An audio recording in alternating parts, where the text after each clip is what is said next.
St. Paul fortunate that the 5 incredible individuals that we're going to hear from tonight have in common that they all desire to lead our St. Paul Police Department. It means a lot to me. We all know that it is an enormous task and enormous responsibility that you're signing up for, and we in St. Paul are blessed that whoever ends up becoming our next police chief will do so and step into a very long line of very strong, capable, community-centered leadership for our community. Would you do me one favor and just start the evening off by helping me show our appreciation to all of these candidates together with a round of applause. Thank you.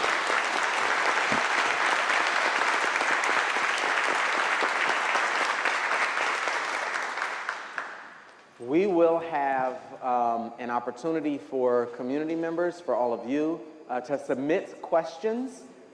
If you are going to submit a question, I was just about to explain to you exactly how to do that, and I could because someone just explained to me how you're supposed to submit a question, but I'm blanking that out. Crystal, how would somebody go about submitting a question? Crystal? How does someone submit a question? There you go.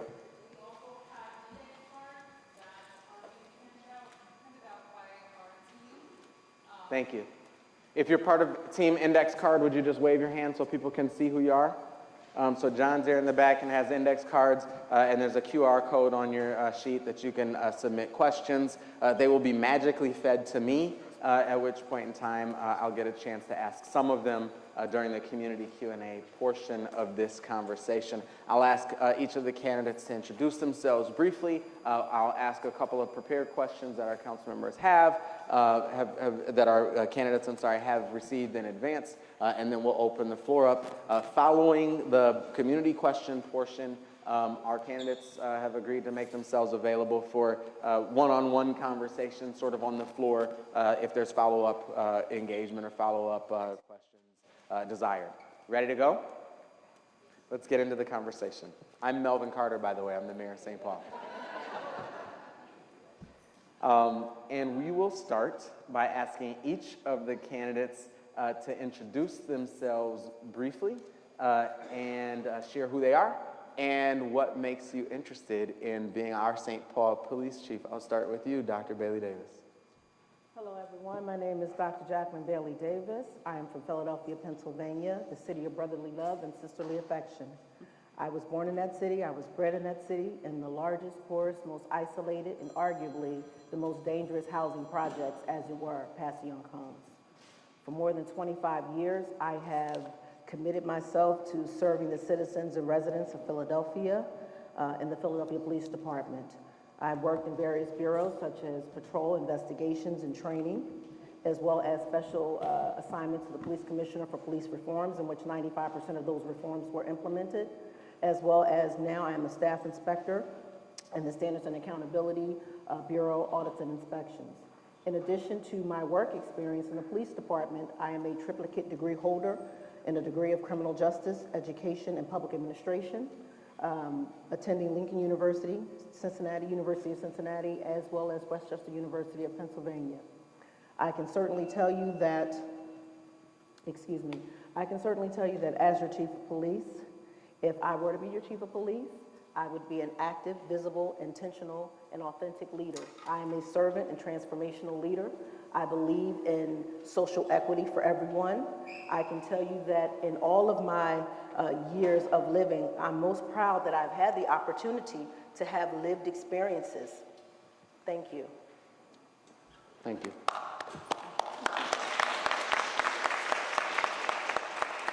And thank you. I think we'll ask folks to just hold so we can budget our time to hear from our candidates. I imagine we'll have a lot of things we'll want to clap for, but we'll ask you to reserve it all. So at the end, we'll ask you for a big, huge round of applause to thank all the candidates for all the amazing answers they'll give us over the next 90 minutes or so.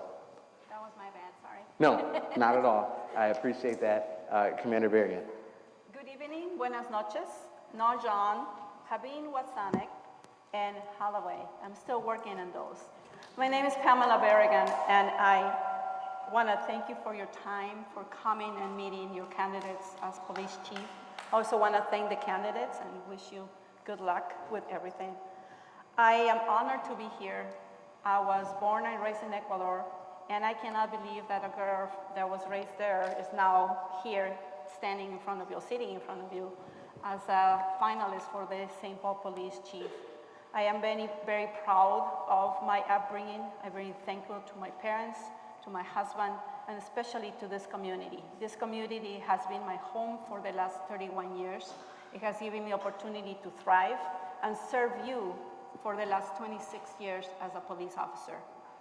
I am dedicated to service, and for that reason, I have risen through the ranks. I have worked with investigations. I have worked with officers in patrol. I have learned from my coworkers. I have led my officers, and I have learned from all of them. So I'm very thankful for you being here and for the opportunity to address you directly. Thank you. Commander Hallstrom. My name is Kurt Hallstrom. I am the current senior commander of the Eastern District. I've been a police officer for coming up on 27 years, if you can believe it. Very proud and honored to be sitting. Pamela and I were in academy together, representing 99-2 very well here, I have to say. I commend all 5 or 4 other candidates for this position, and at the end of the day, tomorrow I'll still be Kurt Hallstrom. So I appreciate all of you and the effort that you've had to put into this. So I'm the current senior commander for the Eastern District. Before that, I was the senior commander of special operations. Before that, I was the patrol commander in Central District. I've spent all but 1 year of my career wearing the St. Paul Police uniform. I'm very honored to have done that and worked with so many talented women and men that put the uniform on. I'm also very community oriented. There is no doubt in my mind that I'm sitting here today because of the relationships and the people that I've gotten to know and work with over the years. Thank you. Thank you.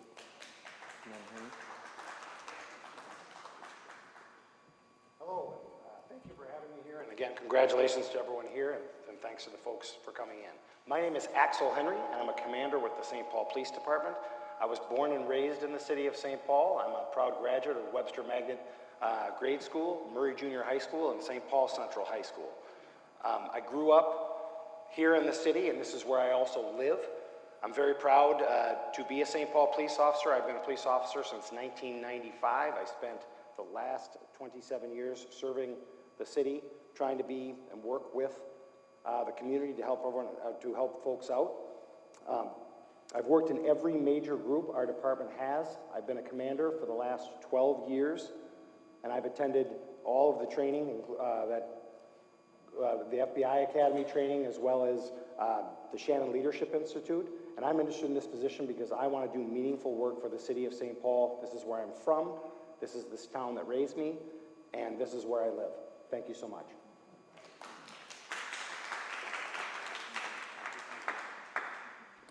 Good evening, everyone. Thanks for coming out. So my name is Stacy Murphy. I am currently the Assistant Chief of Police for the St. Paul Police Department. I've been with St. Paul for over 20 years now. Love everything about the city and the department. It's been a great career for me. I've risen up through the ranks, started out with patrol. I worked patrol in all 3 districts. I was the only female on our SWAT team as an officer. Worked as a sergeant in investigations and a variety of other administrative assignments. I was the commander of our training unit, so overseeing all of the training for our academies, our new recruits, as well as the entire department.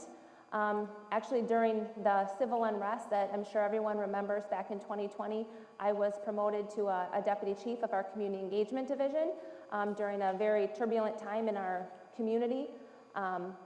Oversaw a variety of different units within the community engagement division, a lot of our outreach, worked very closely with Pam, and I'm just excited to be here, and thank you all again for coming out.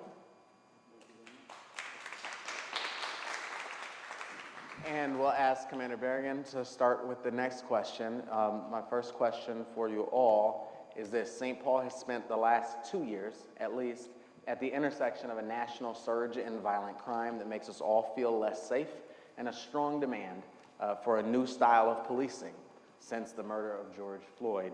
How would you balance these two sometimes competing demands and constituencies as chief? I want to quote Sir Robert Thiel, which is the father of modern policing, that says that the only authority that we have as police officers is whatever you as community can give us. So in base of that, the St. Paul Police Department, we have done really good things. We have learned a lot of the mistakes that we have made before. And we know that it was in troubling times where we need to pull together. This is not a silo for the police department. We need to work together. We need to open spaces and invite people to come and be at the table. It's not us against the community or us against them. We have to work together in order to move forward in any kind of crisis. So I am very thankful that our police department is very forward thinking. Also thankful that we have really good partnerships. And an example of that is that we just signed the agreement that we have with the NAACP that has been in place since 2001. That's 21 years of continuous conversation of what is working, what is not working, what should be changed. That's the kind of department that who we are. That's the kind of officers that honorably serve you because they have that heart of service. And they want to make sure that all the aspects in the police department is being taken care of. As your chief, I will be the front so I can speak for my officers with dignity, with respect, with honesty and humbleness. When we make a mistake, we will own it. And you will see me, the first one, saying that we make a mistake, and it will be me who faces it. If my officers are doing a good job, they will be the ones who get the praise. It will not be me. Thank you.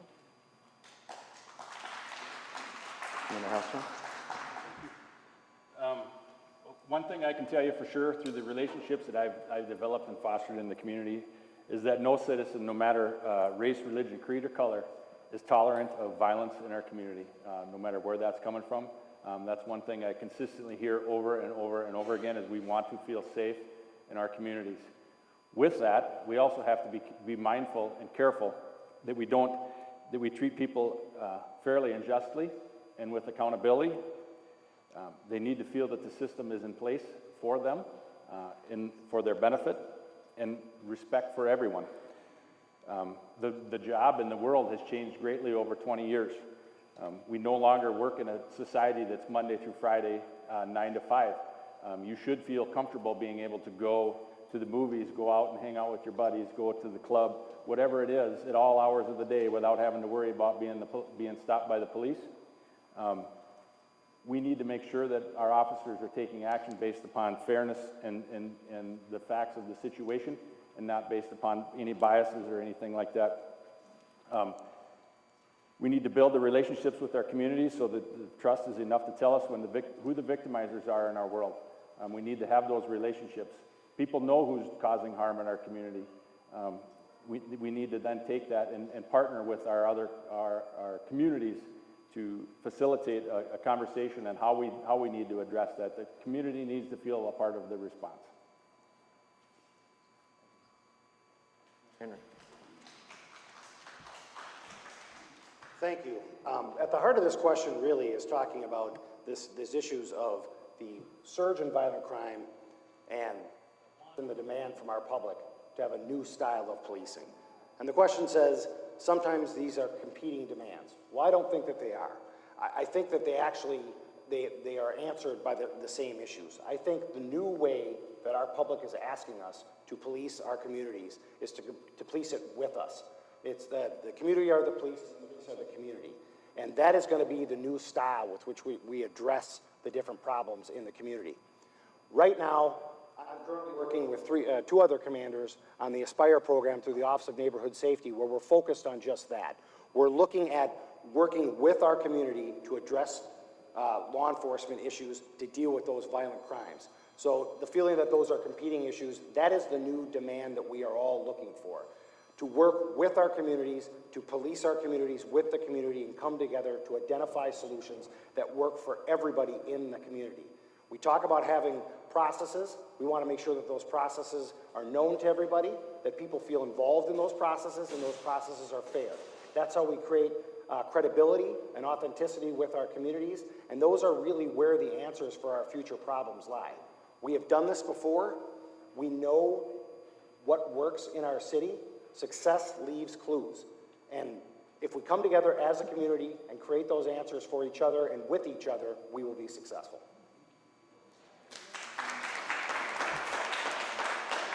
Chief Murphy. So the tragic death of George Floyd that we all experienced in 2020 was unlike anything that any of us have experienced in our careers. The civil unrest that followed and everything that's happened with our community, with our police department, it really brought a whole new level of community partnerships, something that our police department, St. Paul Police Department, has been really good at in the past, but we've taken that with, again, our city, our community, our other law enforcement agencies to an entirely new level since then. Really, the partnerships that we have and that we've created and that we've built is the cornerstone of what makes St. Paul St. Paul.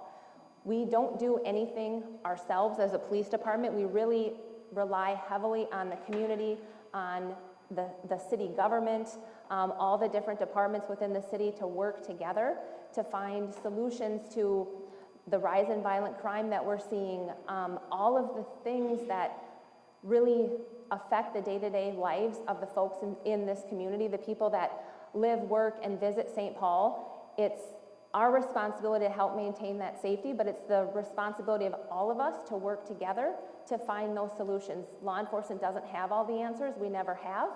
And I think in the past, we've relied too heavily on ourselves to come up with those. So those partnerships that we've built really are the cornerstone of, again, what makes us St. Paul and what's really going to help move us forward in the right direction.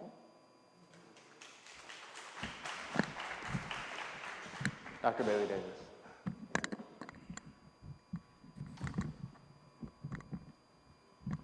I would be remiss not to speak of the depraved heart murder of Mr. George Floyd.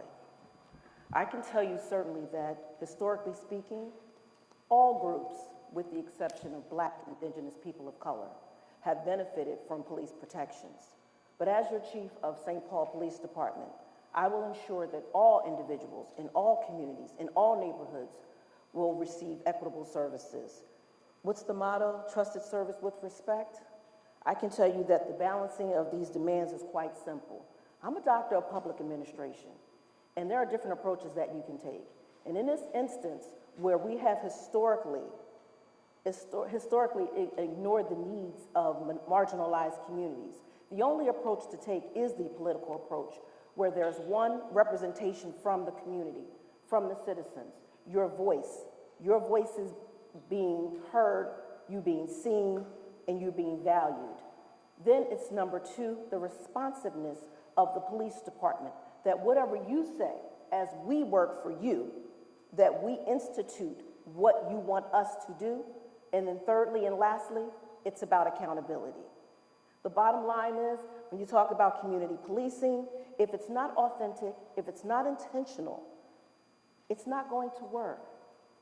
You can't get by and think that you're going to have these relationships with the police and the community when in fact things are performative and not substantive.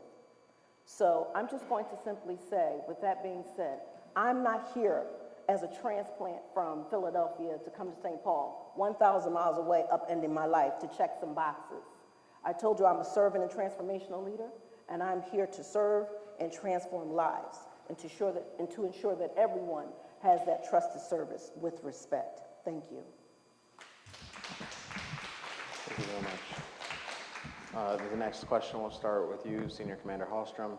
The question is, by which quantifiable metrics should the effectiveness of a police chief be evaluated?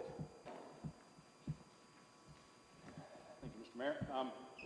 I think it's difficult to define in a quantitative manner the metrics that are traditionally have been used to define a police department.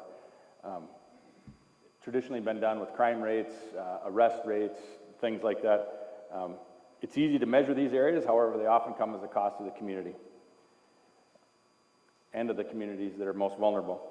Does more arrests this year make the city safer than it was last year? I don't believe it does. Does the reduction of a particular crime rate mean the chief's actions and policies were effective? Not necessarily. I believe a chief should be judged by the compassion they show and the connections and relationships they have to the community they serve.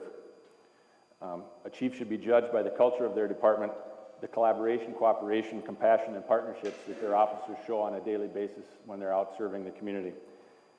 Today, more than ever, recruitment of people into the law enforcement field is at a tipping point. The number of individuals going into the profession is not keeping up with the demand, especially in larger agencies like St. Paul and Minneapolis. A quantifiable measure of the next chief will be who they hire and how they hire them. We need to promote the profession and bring individuals from all walks of life and corners of the world, not just to diversify the department, but to meet the needs and expectations of our communities in which we serve. Commander Henry. Thank you so much. You know, this is a really great question because it brings into effect a lot of things that Senior Commander Hallstrom just said. We typically measure our success by things like the murder rate and other issues. Now, I think it's very fair for the city and the community to judge those metrics and say that, yes, if 38 murders, which was a record last year, is something we experienced, that I think the community has an expectation that we can do something about that. I think that's a problem that we work on together. I don't think it's a problem that we solve all by ourselves, but we can come together as a community and work as a community to identify those solutions.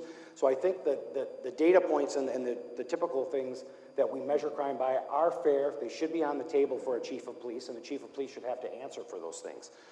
But the big issues that we all know are concerning for our country are issues like trust. And trust is a feeling. It's not something that we can identify or have a spreadsheet for and say that our trust levels are going up or going down. So I think it's also important that we identify new ways, like the types of folks and the efforts we make and the relationships we establish and connections we make in the community. How we work to onboard folks and what those attitudes are about that. How many times are we coming together as community, as a whole, to work and solve problems together? And then at the end, if the data points and the metrics aren't there, we know that that system isn't working, but we have to be courageous enough to try at these things, experience these things, work together to solve the problems and come back. So I would say that I feel that that data is fair, it's on the table, but it also can't be the only thing. But we have to be careful because things that are the most important for us are our relationships and the trust that we establish with each other, and trust can't be measured by a data pointer on a spreadsheet. Thank you. Assistant Chief Murphy. Thank you. So I'm in agreement with much of what was already said. There is no lack of data in law enforcement. We can pull all kinds of crime statistics, clearance rates, rates of complaints on our officers, whether they're sustained, not sustained. There's no lack of data. I think that that's really difficult for that to be the metrics in which we measure our police chief. I completely agree. The level of trust that our community has in our department is a direct reflection of the chief of police. The chief of police sets the tone, the expectations. We have a long history of very high expectations in the St. Paul Police Department. That's really what sets us apart from a lot of other agencies. We're well known across the country. Folks come to us for the training and experience that our officers have, and we openly and freely share that with others. Those are the types of things that I believe really reflect upon the chief. Getting out in the community and having those open dialogue and open conversations with the community, that's how the chief of police is going to know how he or she is doing. If the folks don't feel safe, the fact of the matter is, prior to the most recent jump in crime, violent crime that we've seen, crime rates were going down, and data showed that folks felt less safe, even though crime was going down. That's a problem. If people don't feel safe in the community, then there's something that we need to change as a police department to help folks that, again, live, work, and visit our great city feel safe, regardless of what the crime data is telling us. That's the most important thing for us.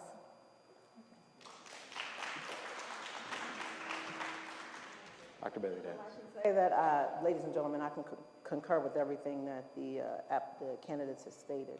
I can also tell you that if you're talking about the metrics of crime and clearance rates, as a commanding officer in Philadelphia, I worked in an area where they called it the belly of the beast, because it was East Division, or Little Beirut.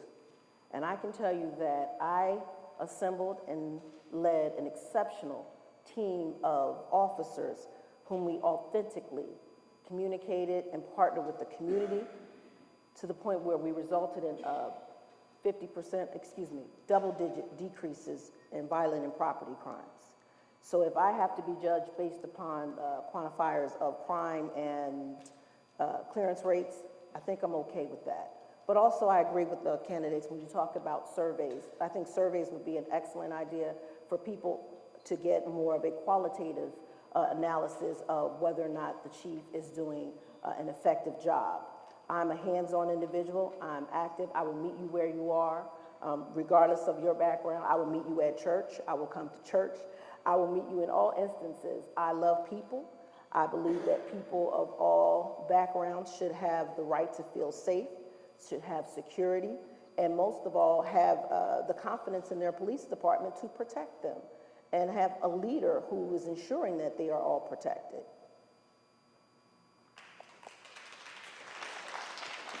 Commander Berrigan? Well, it's hard to follow those answers because we all kind of agree on the same things, Yes. right? But we can touch a little bit, I would like to touch in the quantity and the quality, right? It's hard to put a number in quality. If I understand that we need to be measured by something because that is some of the grants that we receive, some money that is gonna come is because federal funding needs numbers, right? So us having those numbers are necessary, and sometimes we forget that. I think by measuring how we are victim-centered, when we make sure that we are actually measuring our case clearance, that they're benefiting our victims, I think that will be the change I would like to see.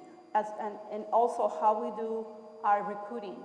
What kind of people are we recruiting? Are we recruiting within our diverse community? Are we opening opportunities for people that are underrepresented to be in those spaces? Are we opening spaces for our current officers to promote and also for our civilian employees to be part of that conversation? So that will be the quantity part, right? That's much easier to analyze and much easier to find. In the quality part, I think I will go with our work that we've been doing as a police department. In order for us to serve the community, we need to be reflective of the community. We need to be in the community. We need to be accessible. And as a chief, I will do just that. I've been doing that all along in my life, in my career. We are public servants. And we will measure that as how people accept us. How is the public accepting our ideas and how they embrace our changes. Thank you. Thank you very much. My next question will address first to you, Commander Henry. The question is, what specific accomplishments are you personally most proud of having achieved as a law enforcement professional? Well, you know, there's an urge when you hear a question like what specific accomplishments have you achieved to look back on your career and try to identify some project like when I worked and ran the body-worn camera program for the city, or the Blueprint for Safety domestic program that we had that is now nationally or internationally replicated all around the world. And I am very proud of those things, but as I look at that, I think my real answer has to be that what I'm most proud of is what actually has me sitting in front of you today.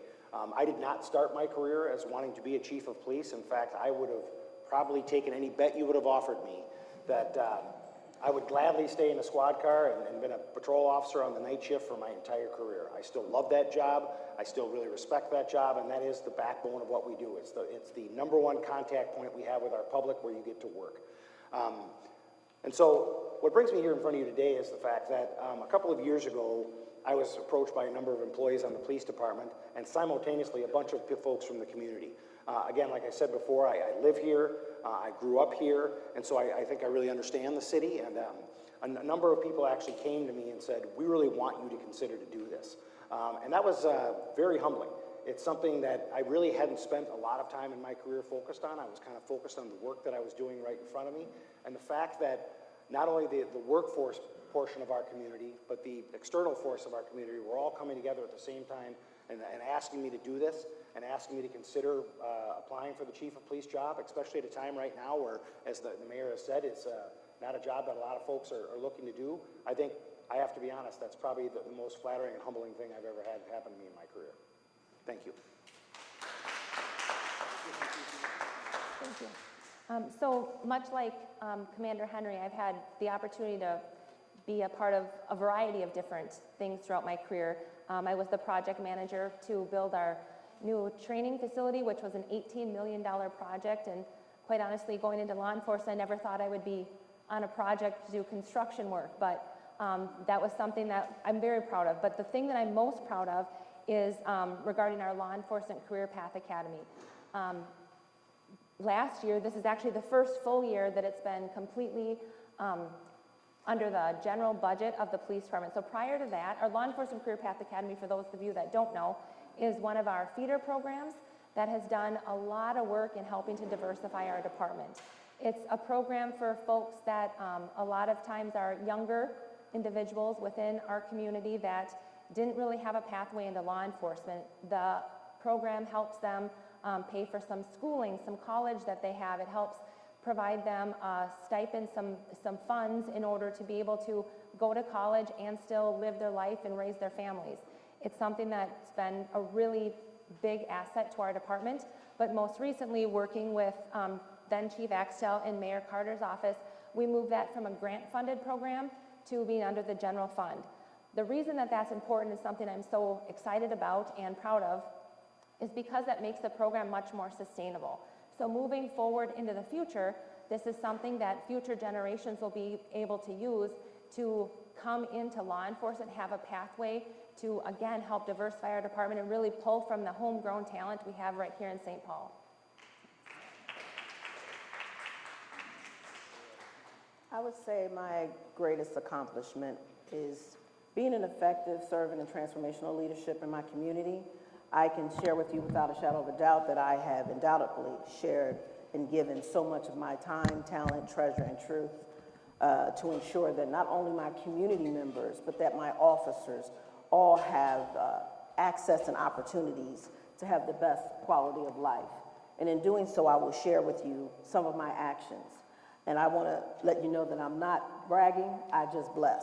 Okay, so first initiative was I fully funded a $50,000 scholarship for Philadelphia residents to attend Lincoln University.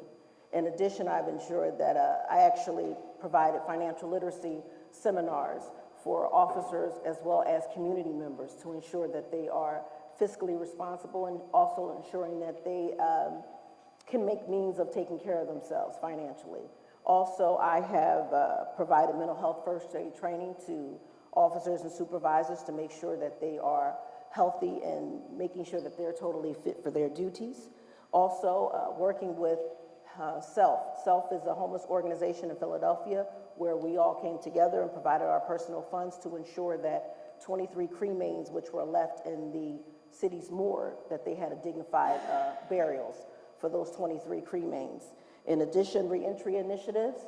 I've linked up with Institute for Community of Justice to ensure that the individuals who are coming home have vocational training to ensure that they actually have employment opportunities so that they can be productive citizens.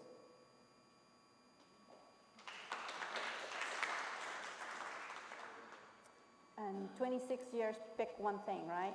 It's kind of hard, but what I'm the most proud of is not about me. It's about how I was able to help other people to come into law enforcement, to change the face of law enforcement. I was the first sergeant that was in charge of the Law Enforcement Career Path Academy that AC talked about. And at that time, it was, we were opening spaces. We were recruiting people from underrepresented communities. We didn't know exactly what we were getting, but we knew that we were changing. I knew we were changing their lives. We were changing, we were breaking the cycle of poverty because we were giving them an opportunity to thrive, to make sure that they have a stability. A lot of them didn't have a home, they didn't have food, so we had to partner with the education level to make sure that they get that support. We also have to partner with community because they need that support. If you don't know how to get to school because you don't have gas in your tank, or you just don't know where to put your kid because there's no daycare. Those are the barriers that we had to overcome in order for those people to be there, for my people to be at that table. So I'm very proud that in our first cohort, we had 25 people. Out of those 25 people, some made it and some didn't. But 8 of them right now are police officers, currently in our police department. Some of them went to other departments, so they're still in law enforcement. And the others that didn't make it, they're still thriving and they're still trying to go to school. I'm still in contact with them because that was a life-changing. This initiative that the police department had in 2007 made an impact, and what it made us as a police department ahead of other police departments with recruiting. So it's not about me, but what I can do by accomplishing and helping other people. Thank you. Thank you. Some of the things that I'm most proud of aren't really accomplishments for myself at all. It's the things that I've been able to be a part of through my career here with the St. Paul Police Department, and that truthfully is what makes me so happy. I'm extremely proud of the women and the men of the St. Paul Police Department and the dedication they display on a daily basis. I'm the only one sitting up here that wears a uniform on a daily basis, and I am very, very proud that my entire career I have put on a uniform. Not that uniform, because we got new uniforms a couple years ago, but if you come tomorrow or you see me on YouTube or Facebook, I will be wearing the same suit because I own one other suit, and it's a funeral suit. My uniform and my daily clothes is my uniform, and I'm so proud of that uniform and what it represents to our community. We take for granted, I think, sometimes the relationship that we have between the police department and the city and the community in which we serve on a regular basis. Not every city is like that. I've been to other locations. I've been to school down south, and not every agency, even agencies around here, have a relationship like you all have with the St. Paul Police Department, and I'm super proud of that. I'm super proud of the relationships that I've been able to develop and people that I call friends, brothers, and sisters that are in the community that have a big heart and want to make our community safe for all to live in. Finally, I'm going to try to get through this one without choking up a little bit. You might ask yourself, how is this law enforcement related? I'm out. I didn't have time, sorry. Was that it? Yeah, okay. Tomorrow. We're all on the edge of our seats. I'll be happy to throw it out. We're all on the edge of our seats. We're going to go to the cloud for the next question. We have community members who have submitted questions online. We have community members who are submitting questions in person. Our next question I actually think is submitted in person, and that is, and we'll start with you, Assistant Chief Murphy. The question is, what is your plan to address the increasing needs of those experiencing mental health crises in the city of St. Paul? Perfect. So there's already a lot of work being done around this. I know that the Deputy Mayor has done a great deal of work around our unsheltered population, and many of those individuals are experiencing mental health crisis, mental health and chemical dependency issues. I believe that law enforcement does have a role in this area because obviously we get a lot of calls with individuals that have mental health issues, chemical dependency, and we're one piece of the puzzle. I think our major role is getting them to the right place. A lot of folks may not know where to go, especially if they're in crisis. That's a very difficult and challenging time for individuals. And our role is to do the best that we can to help de-escalate the situation, in particular if there are mental health issues, but really finding them and putting them in contact with the right resources. We have our Coast unit with the police department. They do a lot of work with mental health. And we have a variety of different partners from the community and folks that really are the true professionals. In the past, the police departments had to wear so many hats, and we're really fortunate to have the partnerships that we do to be able to get folks the help that they need, both short-term and that long-term support, to make sure that moving forward they really have those resources, both for the individual and the family and friends that surround them. A lot of times it's just as difficult for the family and friends as it is for the individuals who are experiencing that mental health crisis.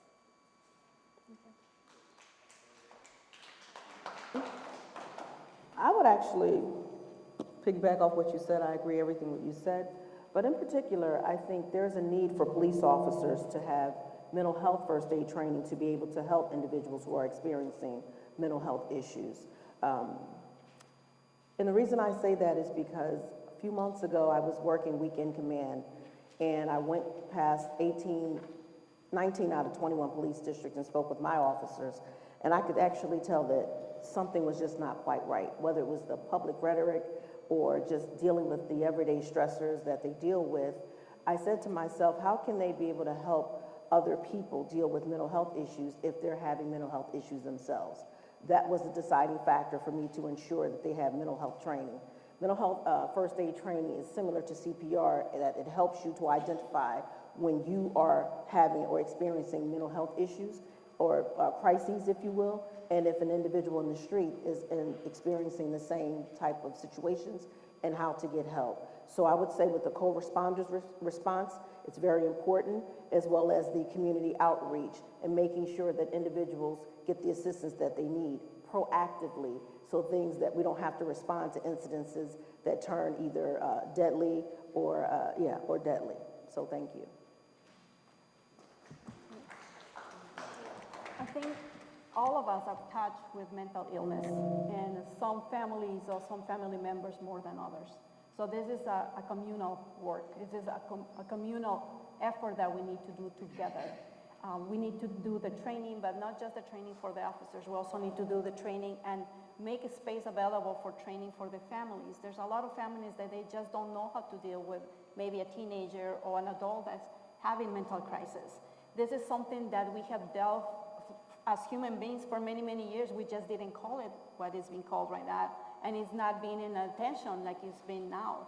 But now we have it here, and it's our responsibility as a collective to take our part of the puzzle and figure out how we're going to move this forward. So it's about education, it's about commitment, it's about to making sure that we have those spaces so people can go there safely when we need to transport them somewhere else. I agree, it's not just our responsibility as police officers. We only have a little piece of the puzzle, right? But we have a very influential piece, because when somebody is in crisis, we are the ones who are responding. We are the ones that families are given the ability to try to help them, to figure out to keep them safe. So that is a heavy responsibility, and as a chief, I want my officers to be empowered, to be confident that they can go to those situations and de-escalate and do everything that they can to connect the dots with the community. It's not about just the police department answering to this crisis. It's about how we are going to, as a collective, help this family or figure out what is next for this specific individual. Senior Commander. Thank you. When CIT was just a catchphrase that everybody was throwing around out there many, many years ago, I actually was an early adopter. I think that's what the youngsters call it today. And I went to CIT training, and then I became a CIT instructor and worked and really pushed our officers to attend crisis intervention training. I used an acronym, I'm sorry. But there, just besides the general idea of mental illness and mental health, when officers respond to any number of calls, a domestic situation, a drug overdose, a traffic crash, somebody that they're encountering in there could probably be technically, clinically diagnosed with some sort of a disorder at the moment in time, because it's impactful, it changes people, it's a big part of their life, and the skills that officers learn in CIT training can be applied to so many different things across our profession. You know, I attend community meetings probably 5 or 6 a month, and I'm constantly hearing from the community, what can I do to be involved? What can I do to be, to help? How do I have a conversation with somebody that I believe is in a crisis moment? What can I do to assist somebody in finding shelter or counseling or whatever it is they're looking for? Those are crucial aspects that we need to be able to give our officers and give them the ability to facilitate that. We're not a solution when it comes to mental health, but we certainly can be a gatekeeper for a lot of things that our community is experiencing. And Commander Henry. Well, this issue is near and dear to my heart as a person whose mother suffered from mental illness her entire adult life. and was English as a second language immigrant to this country. She was confronted a number of times by the St. Paul Police Department in our city dealing with things. And even in the 70s, the officers showed the level of compassion that you would hope a police department and individual officers would do. At the core value of what we do, and I'll bet if we asked our colleague from Philadelphia this question, when police officers come in the door trying to get that first job, well, they invariably are asked, why do you want to do this job? And the number one answer by far across the board, no matter where you go in the country, is I want to help people. And that's our core value that we have to go towards.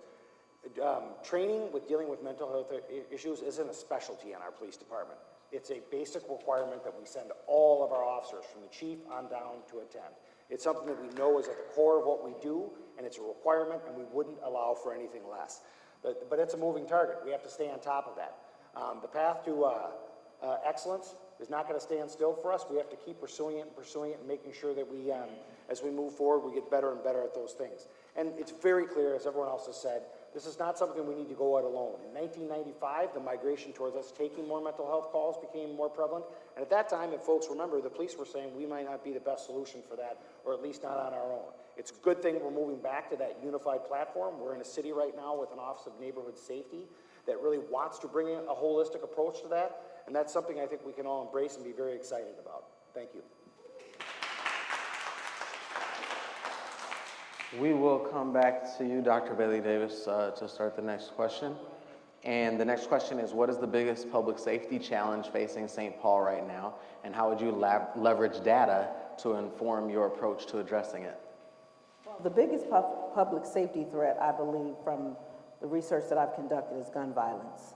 And I believe the biggest approach to gun violence is to take a proactive approach to address prevention and reduction of crime. You have to look at the social determinants of crime. Social determinants such as poverty, social exclusion, wage and income inequality, and cultural and family backgrounds. Those are all issues that we have to look at.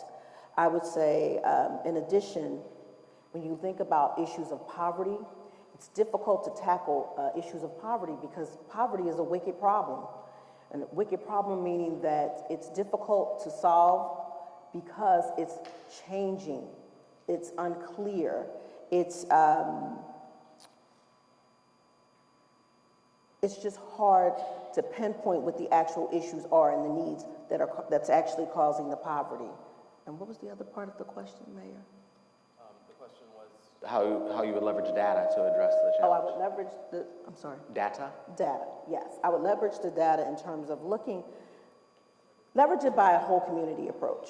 I believe in a whole community approach, meaning thereby looking at the information and determining the who, what, when, why, where, and how, and that is the end all, be all to being able to pinpoint responses and being responsive to the needs of this gun violence epidemic. Commander Berrigan. Thank you, Mayor. To pick point one threat that's facing St. Paul will mean that the other ones are not as important. To me, any violent crime, it's pressing, and we need to get a hold of it right away. But if we ask me to focus in one at this point, I will go with juvenile crime. We need to make sure that we are giving hope to our juveniles. We need to make sure that we are teaching them to be accountable for their choices. We need to make sure that our youth feel that they belong in this city and they can do better. We are not teaching our kids to be accountable for their choices, and they think that crime, it's okay. Because unfortunately, as society, we have accepted it. We have not stepped up to the plate and say, this is not going to be accepted in my neighborhood. This is not going to be accepted in my block. So as the city, as a citizen, as a member in a community, we take ownership of our city. We take ownership of our spaces. We want to make sure that our kids are being cared for. So it's not an approach of you go to jail and that's it. No, it's an approach of what is that you needing? Do you need guidance? What is going on in your family? Do you have food? Are you a single home, parent home that needs transportation, that needs jobs? So those kind of things are the ones that we need to look as a collective, like I said before, because our youth need our help, and we actually not helping them and stepping to the plate. Senior Commander Holstrom. Thank you. Not unlike the two previous responses from the candidates, violence and gun violence is obviously a priority for our community across the nation. I believe that the biggest problem that we're faced with, especially in St. Paul right now, is our drug problem, especially with addiction to opiates. There is not a day that you can go anywhere in the city and not find somebody that is struggling with addiction right now. That's tied in with mental health, and we need to partner up with our co-responders, our addiction specialists, our community members, to figure out a way that we can help them and not stigmatize somebody that's addicted to some sort of a drug. It's not the crime of being addicted to drugs should not be addicted to drugs. The crime often comes with what you do to support the habit, the other activities that you participate in after you've become addicted. We need to separate those apart. And we also need to go out and focus on where the drugs are coming from and who is selling and providing the drugs to our community members, because our community is suffering. I attend regular events out in the community, and there is not a day that goes by that we do not see somebody that's significantly impacted on fentanyl, heroin, or some sort of narcotic on that front.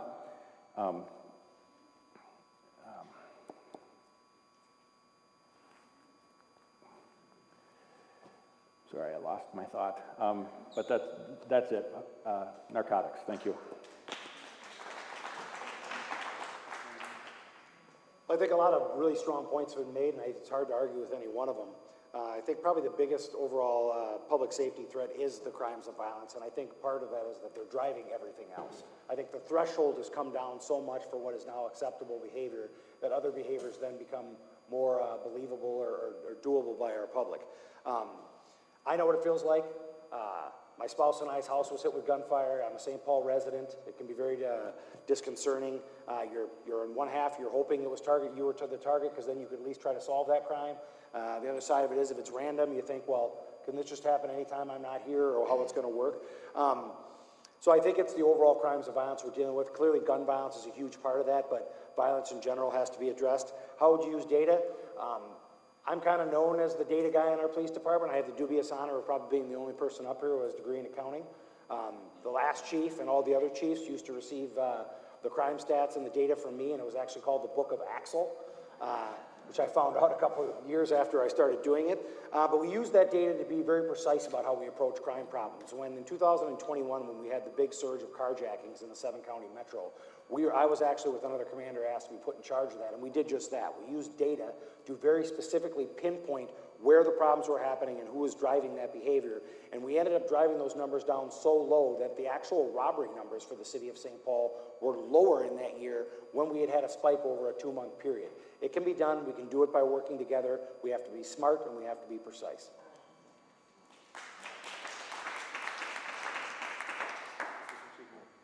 So I'm in agreement with everything that's been set up here. I also would agree that violent crime is our most pressing issue that we want to address in the St. Paul Police Department. It's something that affects everyone, even if it's you're feeling that you don't feel safe, which is what we hear from a lot of folks. The fact is our city is very safe, and our crime rate, our violent crime rates are going down, and they have gone down. But again, that doesn't help with the feeling of safety. It doesn't help for the 28 families that our homicide unit has investigated for homicides so far this year. So that's something that we really do need to address. We're making a concerted effort towards that. Brooke Blakey and the Office of Neighborhood Safety has Project Peace, which is the overarching effort in order to reduce the amount of violent crime going on in the city. And the police department's specific piece of that is called the ASPIRE program. We love our acronyms. It's a St. Paul Police Intervention and Recovery effort. I looked at you because you're one of the people who's overseeing it, making sure I got that right. And really what that is it's a data-driven approach to solving the violent crime problem that we have. It's about prevention, intervention, and in the worst case scenario, enforcement. For those folks really trying to be that impact to help them make a different decision. Try to get them out of that circle of violence, that cycle of violence, without having to make an arrest would be our gold standard, as Axe likes to say. And that's really the thing that we're doing right now to try to solve the violent crime problem. Thank you. And our next question, I think we're starting back again with you, Commander Berrigan. The question is, what characteristics would you be looking for in new officer hires? How should St. Paul ensure it can hire the best, brightest, most committed to public safety and to serving the diverse communities of our city? To make sure that we reflect our community, we have to find people of character. People that are in our community, that represent that community, that have character. We can teach you to do police work. We can teach you to do all the assets of being a police officer. But we cannot teach you to be a good person. And to be a police officer, you need to have that heart of service. And that will be one of the things that I will look for. Somebody that has a heart of service, that their ego is not that big, but their service is very, it's palpable, that you can really see in what they do. By hiring people with character, that means that we are going to give people opportunities that maybe have not the best background, because life happens, and if you come from poverty, you probably have 20 jobs in the last year, and that doesn't show stability. So we want to make sure that there's some processes that we have in the police department, like our backgrounds, like our recruiting, like our psychological, our physical, our mental. Are we really looking for people of character? I'm not talking about lowering standards. It's the opposite. We cannot do that, because that's safety for our community, safety for our officers, safety for our department. So when we hire somebody, we're looking for somebody that can be trainable, somebody that can be adjustable, somebody that we can trust to make the right decision. So somebody that has the character of service, like I said before. Thank you. Thank you, Mr. Mayor. Characteristics that I would look for in new officers is one, compassion. Compassion for humanity, compassion for each other, and a servant mindset, that you don't come to work to do some of the things that, is traditionally thought of as when you be a police officer. Not to say that those things aren't important, but nobody at the end of the day is going to remember how many people you took to jail. Nobody's going to remember, all the traffic crashes that you responded to. It's going to remember how you treated people while you were on the job. They're going to remember how you treated them and how they felt when you went and told them that a family member was injured in a traffic crash. Having the heart of a leader, of a servant, is crucially important. Guardian mindset. I'm not looking for the warrior officer anymore. Not that I ever was, but there for a while there was a lot of training dealing with survival and warrior and that type of an individual. That's not the type of individual that the St. Paul Police Department is going to be looking for now or in the future. The love of humanity and the love of people. I have a water bottle that sits on my desk that says, "Love your people." I'm very comfortable telling people I love them. And I think that's crucially important for our officers to know that we care about them. And you as a society, you could walk up to an officer and you could tell them tomorrow that you would love them, and they need to be okay with that. Normalizing interconnectedness and relationships with our community is what we need to do, and we need to teach our officers right off the get-go. And to Commander Berrigan's point, we need to hire from inside the city of St. Paul, and we need to diversify our department to the extent possible.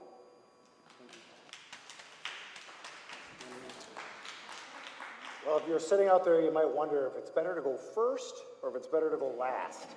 This is one of those questions that it's not real good to go 3 or 4 down the line, because just all the things that are being said, I was sitting here thinking to myself, I 100% agree. They're absolutely right. The kind of characteristics that we're looking for are compassionate, empathetic, and culturally competent officers that really understand and can live and work and engage with our community and feel comfortable actually being a part of the community. As I said before, the big kind of key intro statement to law enforcement individuals anywhere in the country is they want to be helpers. You know, we can't train your character, but we can train you how to do just about everything else. And so we want good people that come in that understand the public, feel comfortable interacting with the public, and engage with our public. But even more important, especially for the position of the chief, is going to be once you establish that process and you've identified good people, is you've got to have an agency that understands that it's got to protect that mindset, it's got to protect that culture. We've all seen and heard about what happens when the culture of an agency can come in and change the mindset of really great people that come in the door, and 5 years down the line they are completely different people than we've seen before.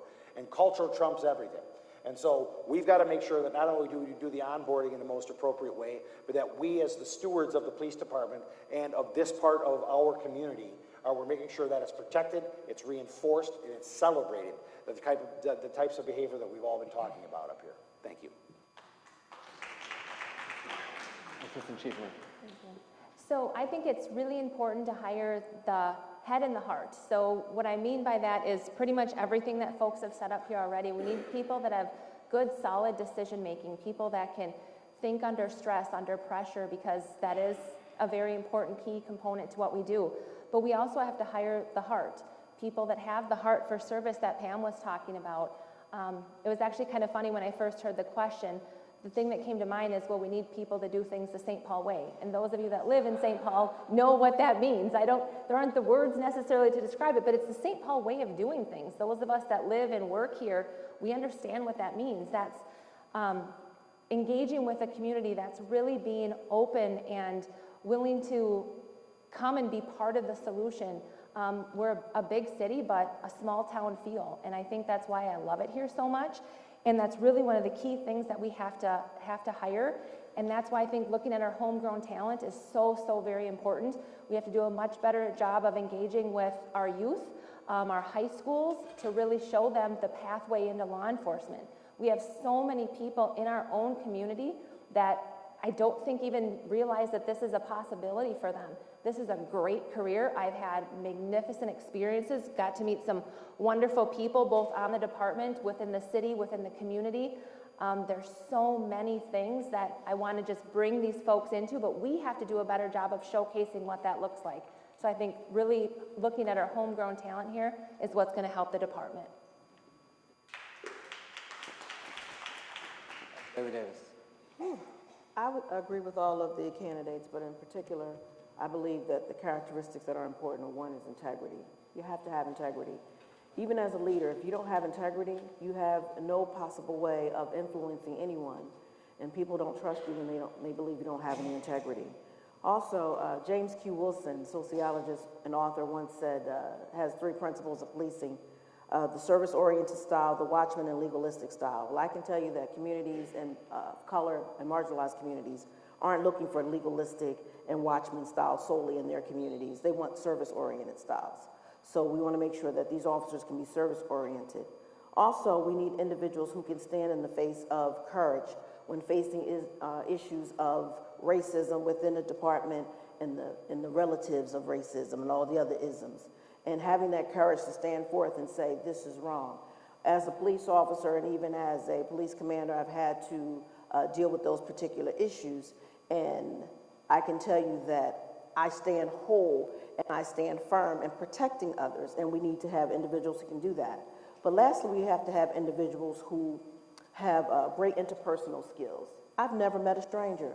I don't care if they're white, black, Latino, Asian, what have you. I've never met a stranger. And so I can go anywhere, as I did when I visited Payne Fallon and went to the barbershop and walked in and had conversation as if we were family or we were friends forever. So those are the characteristics that I think are important amongst the ones that the candidates stated. Thank you. Thank you. Our next question is, how will you keep our officers motivated and excited to go to work in the context of both the incredibly high expectations we already hold for them and the rapidly changing environment that currently exists all around us, particularly with regard to law enforcement. I am not authorized to do this, but I'm going to change our order and start with you, Assistant Chief Murphy, and come back the opposite way across the table. We're shaking things up here. Love it, keeping us on our toes. So how to keep our officers motivated? So these are incredibly challenging times. The last couple of years, between COVID and the rise in crime that we've seen and the staffing crisis that we're facing, where our officers are working more because we're down over 65 officers. There's a lot of demand on our cops, so keeping them motivated is really, really important. We just started, actually we'll be starting it in a week, a job shadowing program. So we call it OSET. Again, we love the acronym. So it's an Officer Career Enhancement Training. So we're taking those officers that work patrol and we're giving them an opportunity to go to some of our other units within the department to see what they do. So maybe they have an interest in working in our narcotics unit or our gang unit. Any place that we have officers throughout the department, we're giving them basically a break from the street to kind of reset, because there is a lot of stress when they're working patrol, to allow them to go somewhere else to get more experience, more training, learn things like how do you write a search warrant, things that they may not have the opportunity to do as they're working patrol.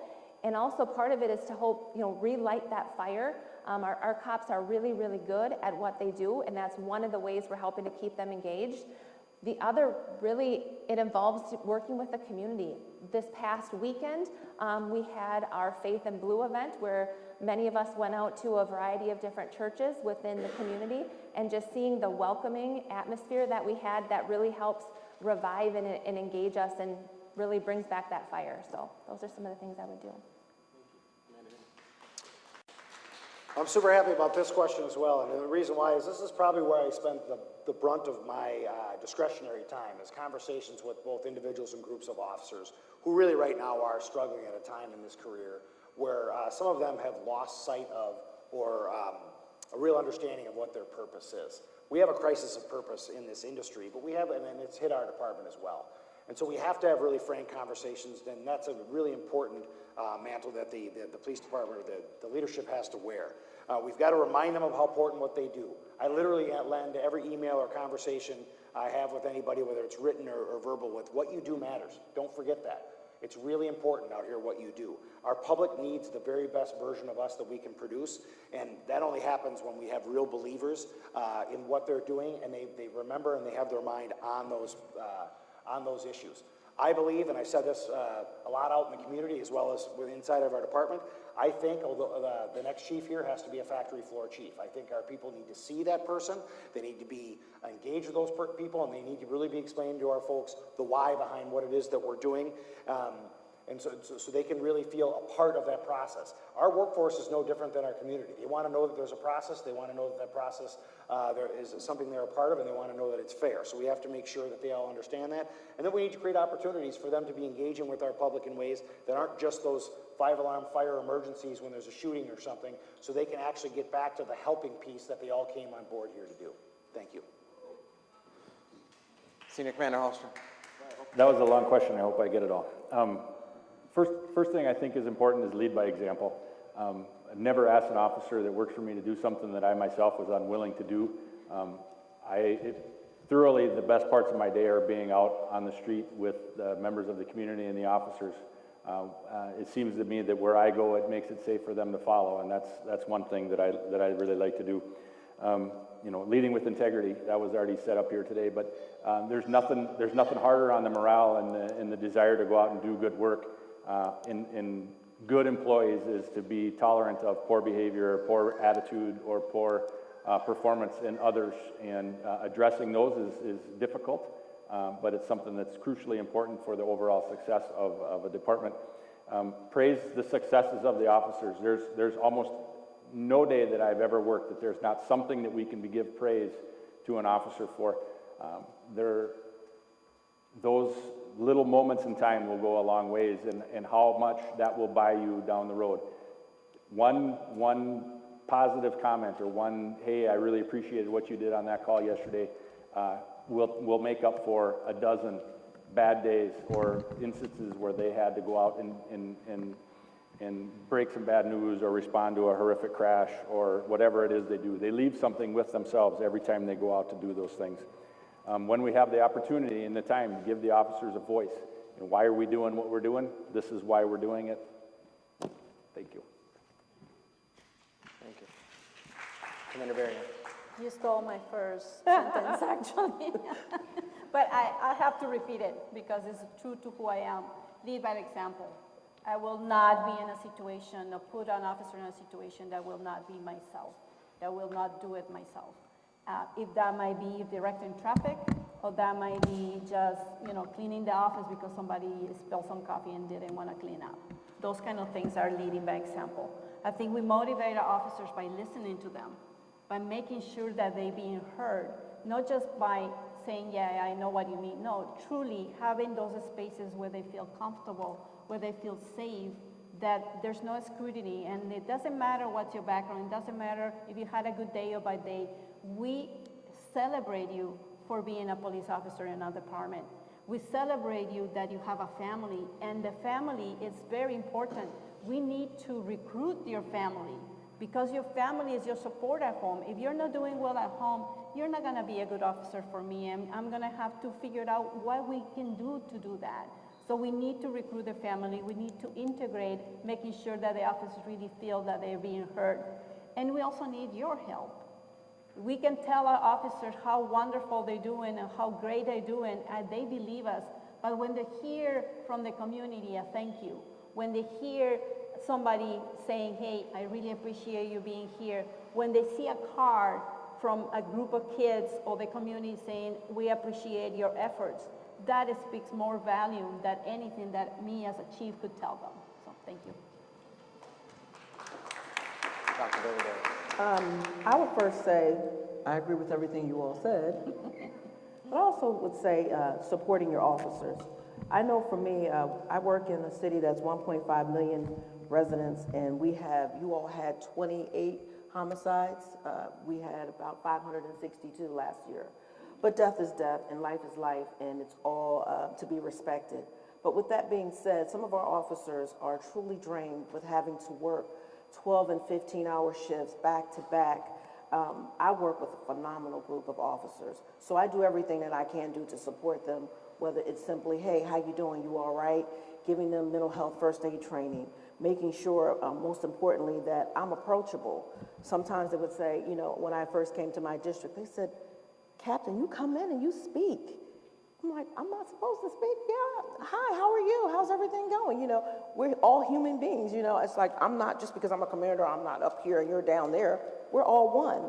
But also I believe in helping officers to meet their professional and personal goals, such as whether it's getting promoted or them trying to go back to school. I used to be a college professor part-time, so I would always help them enroll in school so that they can be the best that they can be. But most importantly, I think the way you motivate officers is you treat them fairly. You give them fair treatment, fair services. You give them the proper training that they need to do their jobs. You can't tell them to do their jobs if you're not going to give them the proper resources and the training. And also recognize them for the good work that they do and ensure that they have a workplace environment that is safe and free from hostilities and harassment. Thank you very much. I'm going to go the same order, and I'm just going to ask for a quick lightning round, literally a 20 to 30-second question. And the question is, what do you love about St. Paul? I'm starting? Yeah. I love the food. Pam and I were talking about this earlier. Can I say that? I love the food in St. Paul. You can get pretty much anything that you possibly could think of. And I love the people, the engagement that we have, the events that we have. There's always something going on in the city. As a person who grew up here and has spent almost my entire adult life here and who lives here, when I was a kid, St. Paul, and when going to public school here, St. Paul was just starting to become a little bit of everything. There was a little touch of this, and there was just diversity across every angle, and you could kind of look at different and see different things. As I've grown older, we've really kind of slid into that identity and really become that as a true city. We're not just almost a little bit of everything. We are really just a little bit of everything. And it's such a cool, eclectic place to be. And I think probably the greatest indicator of that for me is that I've never stood outside my front yard in my St. Paul neighborhood for more than 15 minutes, shoveling a sidewalk, cutting grass, whatever, and not have somebody come up and talk to you. Senior Commander Hallstrom. I agree with Assistant Chief Murphy.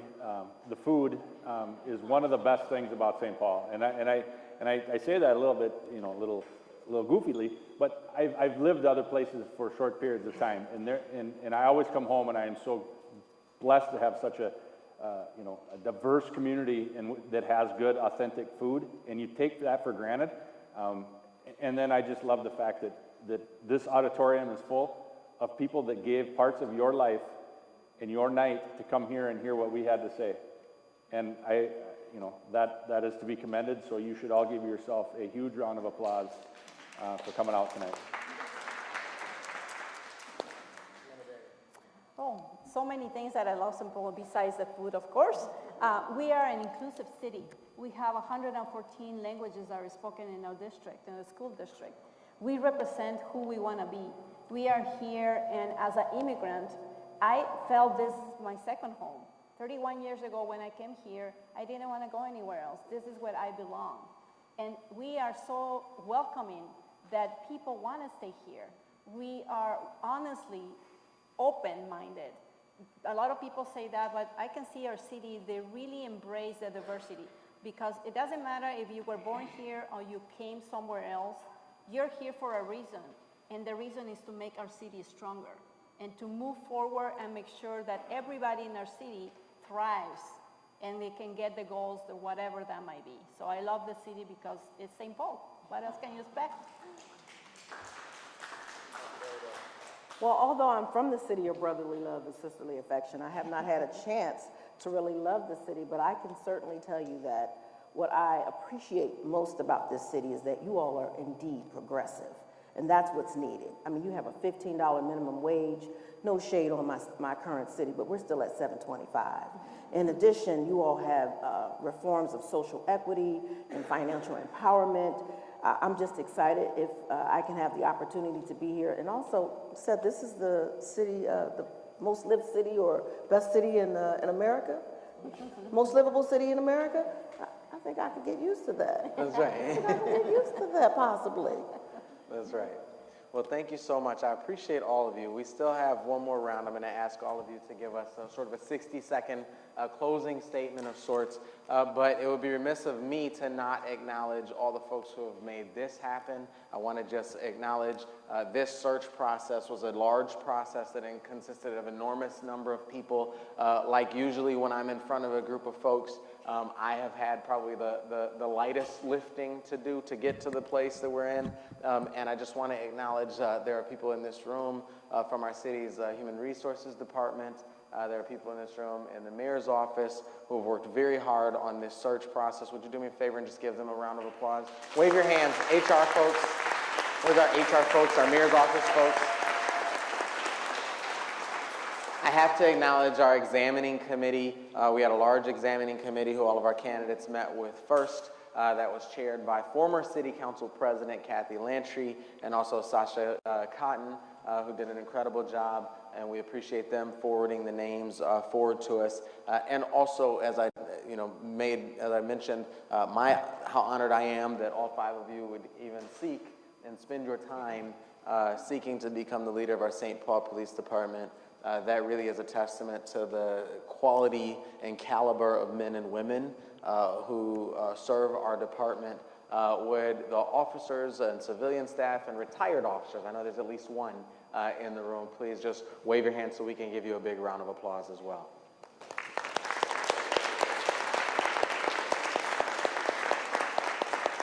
And you're getting a standing ovation. Thank you for that. I am going to start with you, Commander Henry, and ask for each of our candidates to give us a 60-second a closing statement, after which time, as I told you at the beginning, our candidates have agreed to sort of post up in the room somewhere and make themselves available. I know they've all said some pretty incredible things that we've had to cut off a little bit early, and so if you have follow-up questions or follow-up engagement that you want to have with any of our candidates, we have a little bit of time for that afterwards. Commander Henry, closing. Thank you for the opportunity. I think we all know that about approximately 8 miles from here, we had an event involving law enforcement and Mr. George Floyd. That event didn't just reverberate around this country or the state, it reverberated around the planet. And I think sometimes we lose sight of how big of an event it takes to be literally everywhere on the face of this earth that this happened.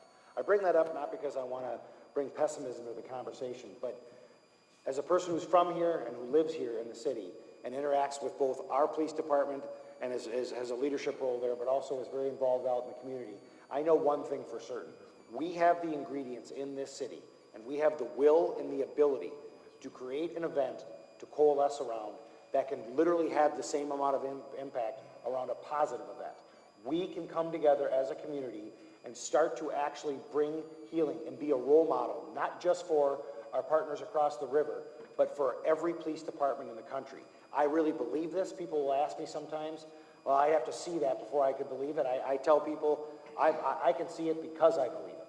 And I know when we go out, we are not lacking resources. We are not lacking committed community members. The very fact that you're here today, the very fact that we have 38 people that volunteer their time to be on a chief selection committee shows how much our community is involved. And we can create events here that can literally change the country and the planet if we work together and come together. Thank you. I'm going to take part of my 60 seconds and finish what I was unable to finish before, what makes me so proud of my law enforcement career. So I'm going to try to do it without crying, but my oldest son, is now a St. Paul police officer working in the Central District serving the community of St. Paul.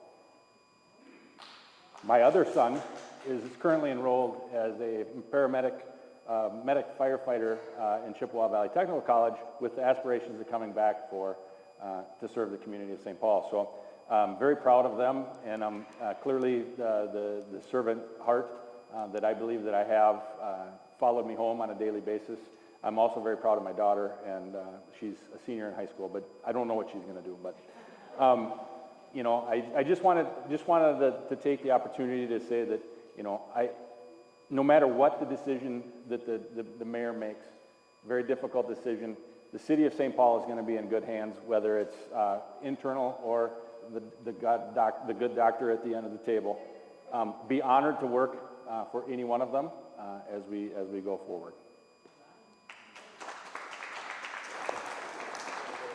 Thank you, Mayor. As your chief, I will represent my officers with integrity and compassion, and I will expect that they serve you, the community, in the same way. As a chief, I will open spaces so your voices are being heard in the tables that sometimes don't have a space for you, but we need to make those spaces. As your chief, I will take ownership of our mistakes, and I will congratulate and celebrate the good things that we do. As your chief, I will be there for you, no matter what the situation may be. This is your department. This is our department, and we cannot do this alone. We need to do it together.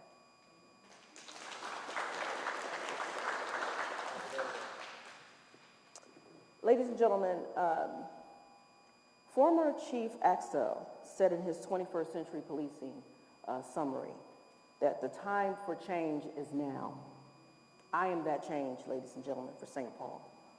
I am a visible, action-oriented, results-oriented, and authentic leader who will ensure that all residents and visitors experience social equity and the access and opportunities to have the best quality of life. My priorities for St. Paul will be community policing, organizational excellence, and the focus on prevention and reduction of crime. Thank you. Assistant Chief Murphy. So all of us up here are really standing on the backs of all of the chiefs that have come before us. We have had some amazing chiefs in this department that have really laid a very solid foundation for this department. We have great leaders, most recently Chief Axtell, but these are the folks that set the bar for our department extraordinarily high. And day after day after day, our officers meet or exceed that bar. We are not a department, in my opinion, that needs some drastic sweeping change. I think we do a lot of things extremely well, and I want to be able to come in as the next chief and continue setting that high bar, make sure that our officers have the tools, the training, and we hold them accountable to that high bar that we set. I think that's what set our department apart in years past, and that's what will continue to move us forward. The forward-thinking, innovative approaches that we take as a police department, that we have taken and I know will continue to take, is really why other departments look to us from across the country. It doesn't happen by accident. It's hard work. It's setting that standard and the tone from the police chief all the way down to all of our sworn and civilian and recruits, everyone. We set that bar early and we hold them accountable. Thank you. As a matter of personal privilege, I'd like to just thank all of my staff who's in the room. Deputy Mayor Jamie Tincher is in the space. Our Director of our Office of Neighborhood Safety, Brooke Blakey, is in this space. I see one of our city council members, Jane Prince, who's in this space. Thank you for your service. And I also would be remiss if I didn't thank our Chief of Staff for the Mayor's Office, Peter Leggett, is in the space. Sir, thank you for your service. And I also have to thank my personal team for being here as well. That is retired Sergeant Melvin Carter Jr., who is here in this space with us. And my absolutely incredible life partner, who is somewhere with our real boss, Dr. Sakina Futrell Carter, is in this space with both Amila and Miles came out with us too, so I want to thank you all. I asked you earlier, you didn't necessarily do it, but I asked you to reserve your applause and bank it all up for the end. Now, this is that moment. Would you please join me in thanking all of our candidates for standing forward?